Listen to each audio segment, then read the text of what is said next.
ఇక రైతులు పోయి అడుక్కోవాలి మళ్ళా ఆడ ప్రతిపక్షం ఆయన గెలిస్తేనో లేకపోతే కొట్లాడుతానో లేకపోతే మాట్లాడుతానో మన సమస్యలు మన ఏమైనా పరిష్కారం అవుతాయో అనుకుంటే లేలే అంతకంటే ముందు ఆడాయిడ ఓడిపోయిన తీసుకొచ్చి అలా పెట్టేసి మొత్తానికి వాళ్ళతోని పరిపాలన కొనసాగిస్తారట.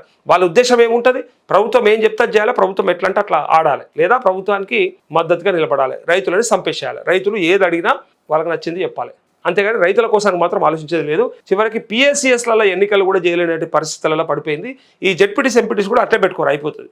గతంలో ఇది ఆల్రెడీ ఉంది, పక్క రాష్ట్రంలో ఇంప్లిమెంట్ చేసిర్రు, అది చూసే ఇప్పుడు ఇక్కడ ఈ కథలు పడతా ఉన్నారు. ఒకసారి ఇగో దాని హిస్టరీ చెప్తా నేను ఏం జరిగిందో. ప్రాథమిక వ్యవసాయ సహకార సంఘాలు ఏవైతే ఉన్నాయో ఇవి ఈ గ్రామ స్థాయిలో ఉండి రైతులకు రుణాలు, విత్తనాలు, ఎరువులు అందజేస్తాయి. మనందరికీ మనం పోయి తెచ్చుకుంటాం కదా, మనం సీడ్స్ కానీ విత్తనాలు కానీ లేకపోతే ఎరువులు కానీ యూరియా అవన్నీ కూడా అక్కడికి తీసుకొచ్చుకుంటాం కదా.